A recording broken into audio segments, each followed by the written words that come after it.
So இந்த aperture வந்து ரெண்டு விஷயத்தை கண்ட்ரோல் பண்ணுறது உங்கள் ஃபோட்டோகிராஃபியில். ஒன்று எக்ஸ்போஷர், இன்னொன்று டெப்த் ஆஃப் ஃபீல்டு. ஆமாங்க, நீங்கள் அப்பச்சரை சேஞ்ச் பண்ணிங்கன்னா உங்கள் எக்ஸ்போஷர் வந்து பிரைட்டாவோ டார்க்காவோ ஆகும். ஸோ உங்களோட அப்பச்சரை சேஞ்ச் பண்ணால் அந்த டெப்த் ஆஃப் ஃபீல்டும் சேஞ்ச் ஆகும். ஸோ இந்த aperture controls both exposure and depth of field. So சிம்பிளாக டெப்த் ஆஃப் ஃபீல்ட் அப்படிங்கிறது என்னென்னா ஏரியா இன் ஃபோக்கஸ். உங்கள் ஃபோட்டோகிராஃபியில் எந்த லெவலுக்கு அந்த ஏரியா வந்து ஃபோக்கஸில் இருக்குது, முன்னாடி பின்னாடி எந்த லெவலுக்கு ஃபோக்கஸில் இருக்குது அப்படிங்கிறத முடிவு பண்ணுறது தான் இந்த டெப்த் ஆஃப் ஃபீல்டு.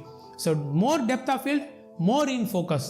ஸோ அதிகமான டெப்த் ஆஃப் ஃபீல்டில் இருக்கும்போது அதிகமான சப்ஜெக்ட், அதாவது உங்கள் ஃபோட்டோகிராஃபில் உள்ள முன்னாடியிலேருந்து பின்னாடி வரைக்கும் இருக்கிற எல்லா விஷயங்களும் ஃபோக்கஸில் இருக்கிறது தான் உங்களுக்கு ஷார்ப், அதாவது டீப் டெப்த் ஆஃப் ஃபீல்டு அப்படிங்கிறது சொல்லுவோம்.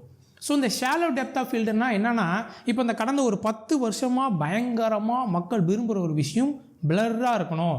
உங்கள் ஃபோட்டோகிராஃபில் பேக்ரவுண்ட் வந்து பிளர்ராக இருக்கணும். உங்கள் சப்ஜெக்டை விட்டு பேக்ரவுண்ட் பிளர்ராக இருந்தால் தான் அது ஒரு ப்ரோ லெவல் ஃபோட்டோகிராஃபர் எடுத்த ஒரு பயங்கரமான டிஎஸ்எல்ஆர் மிரர்லெஸ் கேமராவில் எடுத்த ஃபோட்டோகிராஃப் அப்படிங்கிறத மக்கள் ஒரு மனசில் பதிஞ்சிருச்சு.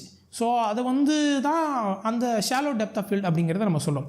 இந்த ஷாலோ டெப்த் ஆஃப் ஃபீல்டுனா என்னங்க அப்படின்னா, ஆழம் கம்மியாக இருக்கிற ஒரு விஷயம். ஷாலோனா என்ன, ஆழம் கம்மியாக இருக்குதுன்னு தான் சொல்லுவோம்.